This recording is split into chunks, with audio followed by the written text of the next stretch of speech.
This week's reading is from Rays of the One Light, parallel commentaries on the Bible and Bhagavad Gita as taught by Yogananda ji, book as it is written by Swami Kriyananda ji. This week's reading is titled The Eternal Now. Truth is one and eternal. Realize oneness with it in your deathless self within. The following commentary is based on the teachings of Paramahansa Yogananda. When will I find God? Many devotees have asked this question because worldly goals require time. Usually, for their fulfillment, we imagine time to be a factor on the spiritual path. And so it is, but only because we think it is. God is as much with us now as he will ever be. It is not he who needs to come to us. We need to come to him. And that process of coming is a matter of transforming our self-perception. In the Gospel of St. John, chapter 4, Jesus Christ says, "Say not ye, there are yet 4 months, and then cometh harvest. Behold, I say unto you, lift up your eyes and look on the fields, for they are white already to harvest." There is a practical teaching in these words, apart from their statement that we have God already, and we have only to realize that truth. Jesus is saying, lift up your eyes and look. To hold the eyes uplifted is the best position for meditation. For the seat of superconsciousness lies at a point midway between the eyebrows, in the frontal lobe of the brain, just behind that point. This point is also known as the Christ center. By lifting up your eyes and concentrating here, concentrating there, you will find it easier to enter the state of ecstasy. That is why saints in every religion have often been observed during states of deep inner communion with their eyes uplifted, focused on the inner light, white, as Jesus said, all ready to harvest. The Bhagavad Gita goes further into this meditative teaching. In the 6th chapter, it states, holding the spine firm, the neck and head erect and motionless, let the yogi focus his eyes at the starting place of the nose, the point between the eyebrows. Let not his gaze roam elsewhere. In meditation, tell yourself, I have him already. I am alive forever in the divine light. Thus, through Holy Scripture, God has spoken to mankind. Om, Om, Om.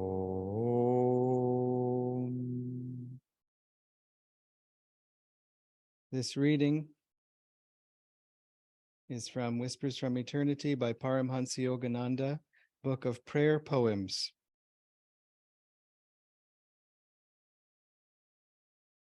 This one is entitled, Master Mariner, come, take charge of my boat. O Father, my little raft of meditation is floating toward thy shore. Though buffeted by furious storms of distraction and heaving waves on the sea of my mind, rise and falls tumultuously, yet I am heading steadfastly toward thy shore. O Master Mariner, come, take charge of my boat. I hope you won't need a boat to get out of here at the end of the satsang. I'm wondering if I should say welcome to our morning satsang or welcome to our Sunday evening satsang, the way the light is. Again, as I mentioned earlier, happy Heavenly Father's Day. Of course, to all the earthly fathers as expressions of that, but also all of us have our spiritual fathers. And Swamiji would say, I don't remember much being made of Father's Day, but a few times Swamiji on Mother's Day would say, I am the mother and you are all the children. And he was saying this once in Italian, and he said, it's not possible, but it's true. And so he often felt that way towards everyone. And of course, Master, we saw both in his motherly form and in his fatherly form. You see many photos of him, and he has a different energy sometimes in one photo or another. And so in addition to honoring our, the father of our body and our family, within our family, we also have our spiritual fathers in our spiritual family. And also, as I mentioned, many of you know Dharmini's birthday is coming up, and she was wanting to spend part of this birthday time in seclusion. So she sends her love to you all and prayers, and she's in seclusion right now. This topic, the eternal now, and these particular readings are so important because it's a perfect example of how sometimes in a teaching we don't realize how much there is behind it. As if we study enough yoga, then we learn to recognize things. But this quote of Jesus's that he says, you all say there's 4 months and then the harvest comes, meaning whatever, maybe it was the season that they were in, that harvest is only within 4 months.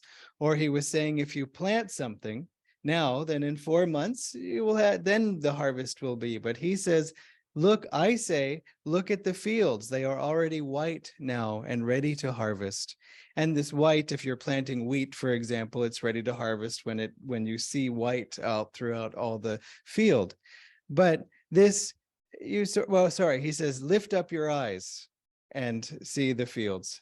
And that Swamiji points out, this lift up your eyes he was very conscious of what he was teaching, but he was also not telling everybody directly, lift up your eyes and meditate.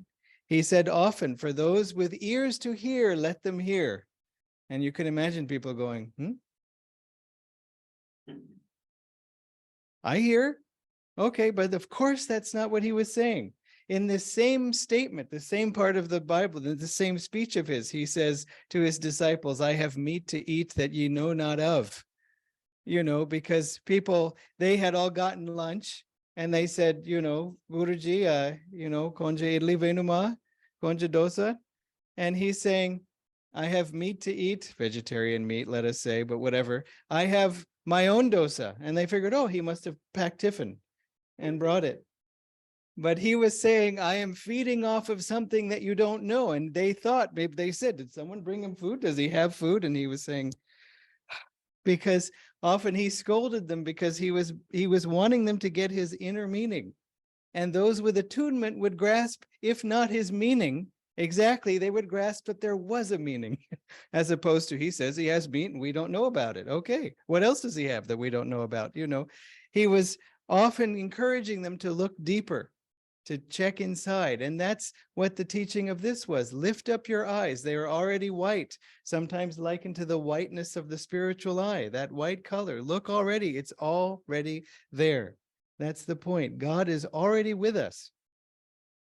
And we could have said, as Swamiji mentions in the reading, that, okay, he's saying that God is already with you, but there is a practical teaching too, because it's all very well and good to say that God is already with me. And that's helpful because it brings God closer. And it doesn't make us feel like, yeah, God, someday, I will meet him and so on. It's good to not have that thought. And yet there's another side of it, which is saying, okay, I have God already. Great. It doesn't feel like it. And if this is God, my gosh, is there anything better? And the point is that, no, we have to improve our knowing. Master said, self-realization is the knowing in all parts of body, mind, and soul, that I am already in possession of the kingdom of God, that I do not need to pray for it to come to me. All I need to do is improve my knowing.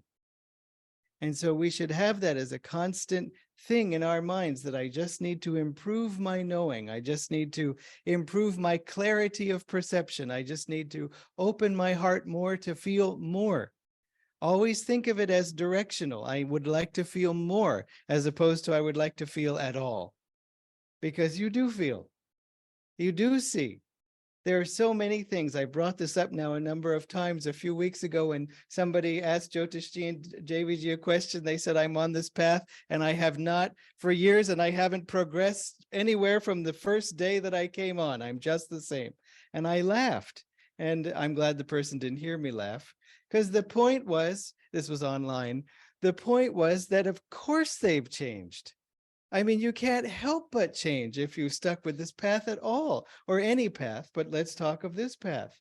We see it so much in people that even after a few days of meditation, even after a day, a class, or being with other truth seekers, or being in a spiritual environment and sort of letting their guard down a little bit, because a lot of us have to walk around life a little bit like this. Why? Because everybody else is. But and if you sort of you keep the peace by okay, yeah, fine, I sort of have my sword, you have your sword, and we are aware of that, and we'll leave it at that. But if they think I have no sword, then it can be a hack festival. And so let me in this place, as Master said, in this crowd, I don't think there is a single gangster. And so, and as Swamiji said, he was reading a quote of Master's where he said, so many people are basically sleepwalking through life. Master was saying they're not aware yet that the happiness they're seeking is in God. And so he said, look to the left and to the right, see the people around you, witness the emptiness in their eyes. And so people sort of, at Ananda, when Swamiji was reading this, he said, let's assume Master was describing a different gathering. So, but it's a good teaching in that too. Don't be looking to others for joy if joy isn't coming from them. Rather look to give them joy. And you say, well, that's all fine, but where does my joy come from? Guess. Right here. You have the Masters always with you. We'll only need to improve our awareness of that, our feeling of that. And it's often just that remembrance, just that thought, they're there. Sorry, Master, I forgot. Swamiji would talk about, he was doing his meditation, and at the end of meditation, he felt Master's presence. He said, as I often do. And I thought, wow, I mean, how nice that would be. You just meditated, then you can feel and you can know that it's Master's presence. But over time, that kind of thing does grow. And, do you say, oh, I feel Master's presence? And Lahiri Mahashai says, Master, huh? What about me? No, I'm joking. But even that, Master said, each of the gurus, you can feel a different vibration distinct with each one so that you come to recognize each one. But the point is, you feel someone. Someone is with you in response to your need, in response to your love, in response to the energy that you have put out for years. And it isn't that they approve or that you've earned it. They say, okay, fine, this one has been struggling for 10 years. Let's at least say hello. It's because that in that struggle, we're opening more, we're listening more, we're better able to hear. It's even true on a physical level. You find meditation strengthens the physical senses. You can hear better, see better. You can, they become more refined, partly because more energy is coming through the system. But this quote of the fields, you say there are 4 months to harvest, and I say the fields are already ready to harvest. Master writes a little bit more about this, and I wanted to read it because it's just so wonderful to hear his words directly. Master says of this statement of Jesus, in ordinary farming, there is a great deal of labor, and the harvest comes in about 4 months after planting. But Jesus said that the spiritual harvest is not a matter of waiting, laboring, and then acquiring the spiritual harvest, but it is a matter of knowing that one already in latent form possesses in his divine image all the inheritance of the divine Father.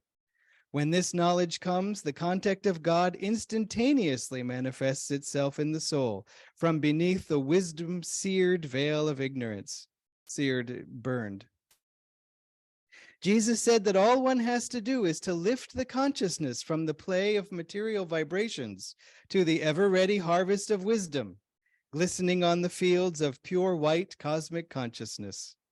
Human wisdom has to be acquired gradually through the medium of the limited senses and intelligence, but divine wisdom can be grasped instantaneously through the medium of intuition, which is developed by meditation. The idea is that if one closes his eyes, he shuts out the light, and the minute one opens his eyes, he perceives the light. In the same way, the minute one opens his eyes of wisdom, he beholds the light of God. This is great consolation For the mortal law is governed by the law of as you sow, so shall you reap. Meaning in the mortal law is the opposite. It does take time and all that.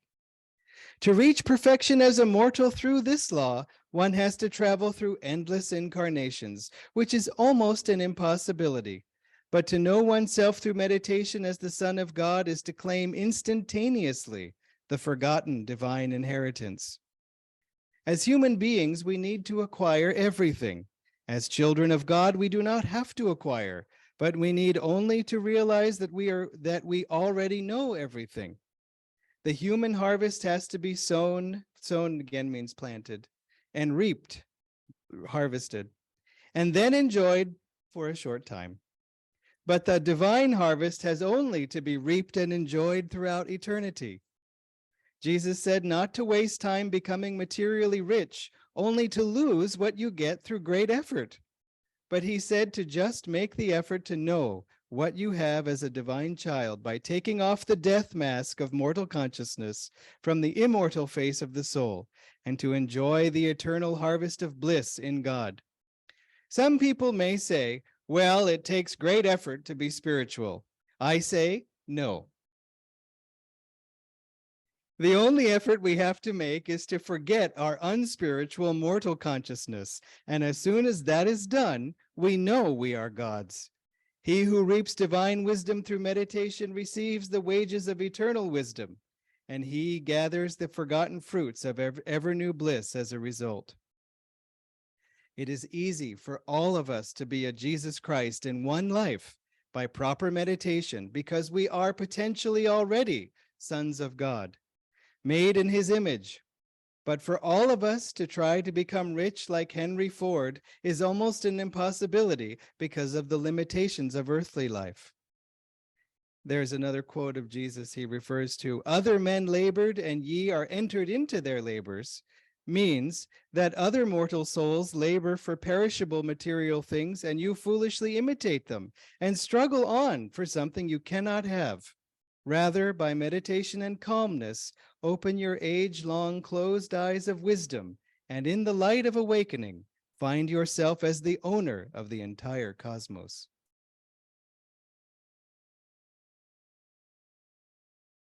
And this is another way to keep the divine moment, the eternal now, in our minds, just by hearing Master, hearing Swamiji's words, recordings of their voices, because they carry that consciousness. You see how much better to hear Master say these words directly. He was dictating these lessons. I say dictating. He was dictating. Someone else was writing them down. And just, oh, couldn't you have, I'll buy you a tape recorder and send it through the time machine and then back into the 40s and 50s and record it. Oh, just to hear his voice. But still we have this. And that energy is carried and reaches us from the eternal now that Master was saying those words to the eternal now in this moment. And so let us never think that, oh, it'll take time to find God. Oh, God is far away. Oh, God has forgotten me. God will never forget you. Jesus said, there isn't one hair on your head that isn't counted by God.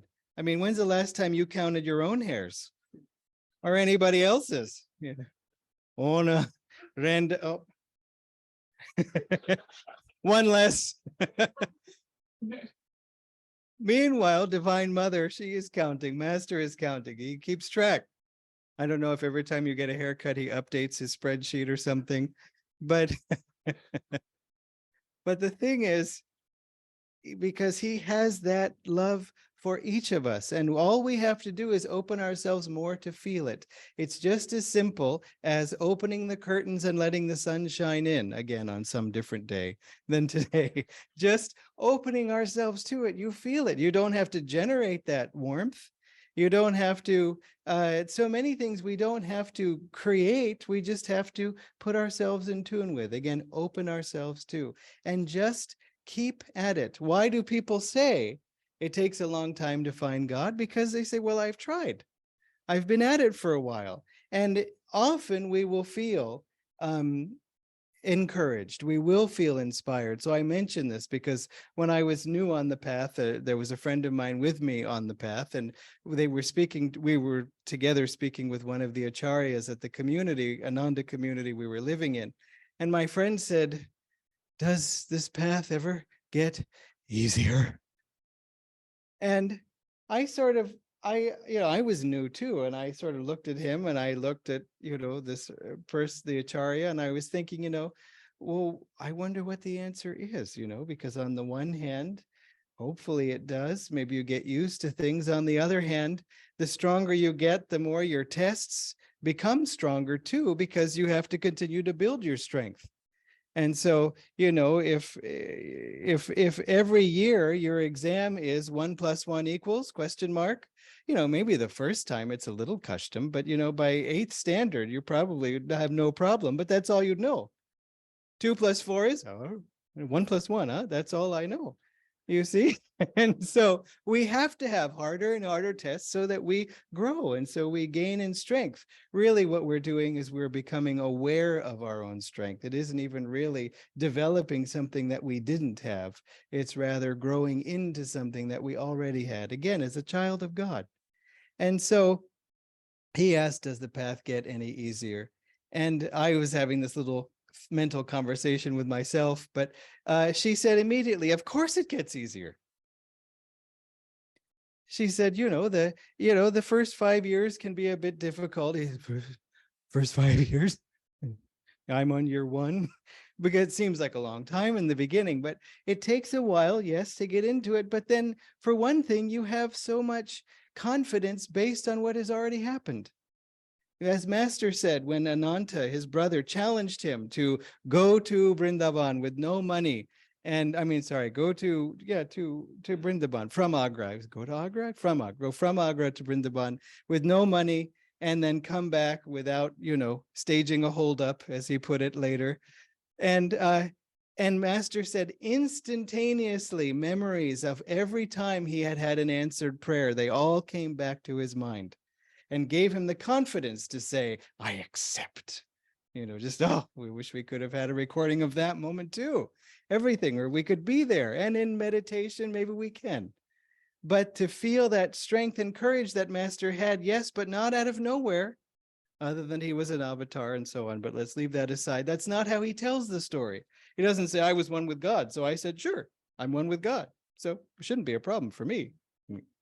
No, because then what happens? Either we say, wow, you're one with God, and I am so not one with God. Or we say, he is one with God, so am I. And by the way, God through me wants to tell you this. No thanks. If ever you feel so moved by intuition that you have to tell someone something in order to be helpful, I would say pause. But I say this from my own experience, but also if you just can't help it because God speaks through you, look at the result. I had this experience. I was giving advice to someone. Had they asked for advice? Not really, but I sort of thought some advice might be helpful because I could see something that, you must not know this is the pattern. Otherwise, you wouldn't be doing it. So I'll help you so much by informing you. And as I was talking, the more I was talking, I saw the face sink. And I had some hint that something seems amiss. I'm not quite sure, but I think it's the face. It's not quite matching what I was thinking about this great wisdom that I am sharing. And afterwards I realized I'd blown it because, I sort of said bye to the person. They sort of, and then I kind of finally felt my heart and felt how it had sank. My heart had sank. Yeah. And I said to Dhyanaji, who was nearby, I said, Dhyanaji, how do you give advice? She said, I don't. I started to think, yeah, it's slowly starting to dawn on me. If you wanted to give advice, give it to yourself. If someone begs you for advice, even then, hesitate. Even then. Swamiji said there was he had one friend, I think in Italy, but I'm not sure. Anyway, maybe in Europe. And she had a very strong opinions, and she was challenging him at one point, saying, "You know what? I want you to give me some advice." And he knew she didn't want advice. Probably she wanted praise. But he said, but she insisted, no, tell me something. Tell me what you think. And he just said, basically, I'd rather not, which probably made her more, oh, you'd rather not, would you? Well, then you've got to tell me now. And so he gave her some advice that he felt would be helpful for her. And she was a very offended. He said, I'm sorry. I hope you're not offended. No, not offended. Just disappointed. And after that, she was quite cool towards him. And I don't know if she saw him much. It went on for some years. But after years, they happened to meet. I don't know if she finally came back, or if it was in Europe, he only traveled at certain times, obviously. When they met again, I think it was 5 years later or more, she said to him, I want to thank you for what you said to me, because it's exactly what I needed to hear. So good for her that in time she took it in, and then she did see that how it was helpful. We have to recognize that sometimes the advice comes to us may sting. If it stings, it proves there's something in there for us inside of us to work on. It doesn't mean it's true. If someone who's always angry says, you're really angry, and make a big deal out of nothing, you say, what? I do not. That's what you do. Then you have to say, well, even this person saying this to me is really nothing, and I'm making a big deal out of it. I've noticed that with myself. If I'm kind of frustrated with someone for taking issue with something, and in my mind, I'm thinking, it's not a big deal. Why does it have to be that way? I realize, if it's not a big deal, then why does it have to be my way? If it's not, then who cares if it's that? You just find a way to untangle ourselves, unwrinkle ourselves. And so remember, if something gets you to look at that, it doesn't mean you have to, the person may be right by accident. They may be very intuitive. It may be God through them. God will speak through anyone. And so keep that in mind, but don't think that God is speaking through everyone also, or that literally what they say is the message God wants. The person may tell you terribly insulting things, and maybe God is just wanting to remind you that I am the one who will always love you, who will always understand. Swamiji said that of Master. He said, he's always on my side. In any, disagreement, he's always on my side. And he added at other times, of course, he's on the other person's side too. But he's always with you, and he never misinterprets. And Master added that too, that in my life, he said, I've had to explain a lot, meaning he had to explain himself a lot. And the greatest pain I've had is misunderstanding from others. He said, in all cases, I'm only trying to help. And of course, on a human level, it can be that disappointment. Swamiji puts that in a song. He said, it's, I will always think of thee. You probably know the song.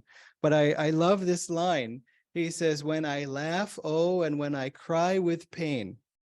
When what? I cry with pain when I stub my toe, when I bang my head into the wall, when I have this. What does he define as when I cry with pain? Not define, but he says, when my best friends misunderstand. But when that happens, we just have to say, well, Divine Mother, you've given me these friends. You're loving me through these friends. I'm loving you through these friends. But we are all just acting as channels, whereas you, I can always love directly, and much more than that, I can feel your love for me all the time. If I open to it, if I lift my eyes, if I improve my knowing. So just remember that success, joy, peace, relief from anything is just one thought away. But how do we get there? As I was mentioning to those of you when you had the little piece of paper and we sang the song, I said, keep it somewhere where you'll see it when you're needing it. You see, you might even have an emergency drawer that says, you might have on your mirror, you might draw a sad face, and then right under it, if your face matches this, reach for this drawer and pull out different happy things to sort of lift your heart and strength once more. Soon your boat will come ashore. Okay, right. I will. Just the fact that someone's there to help you. Sometimes that's the only thought we need. The only help we need is knowing, remembering, I'm not alone in this. I don't have to claw my way up all by myself. And so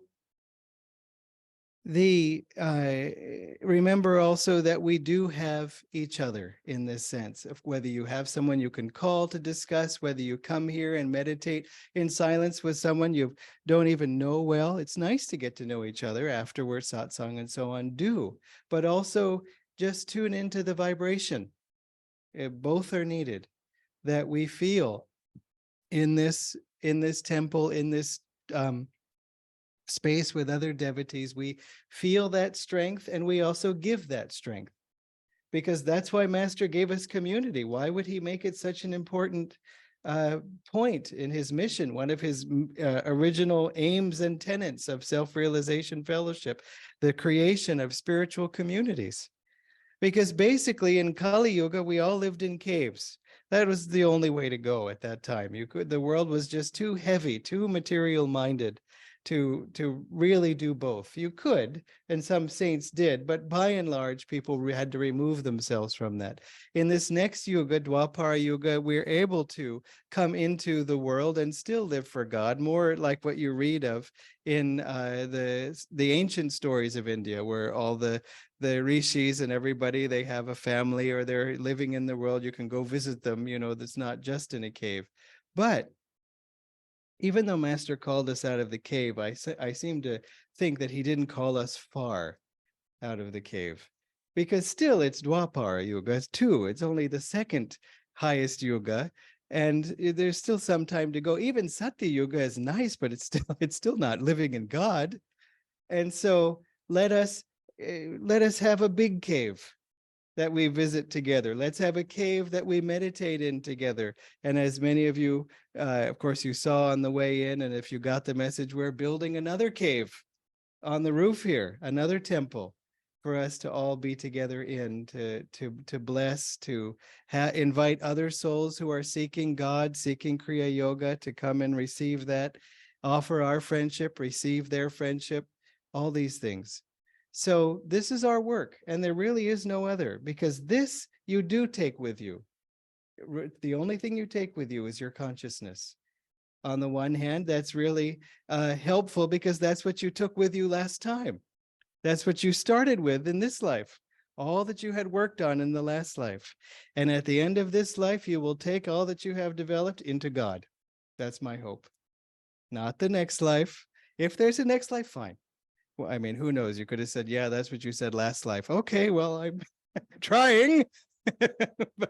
but we should have that say, God, I want to be with you now. I am with you now, and you are with me already. God bless you.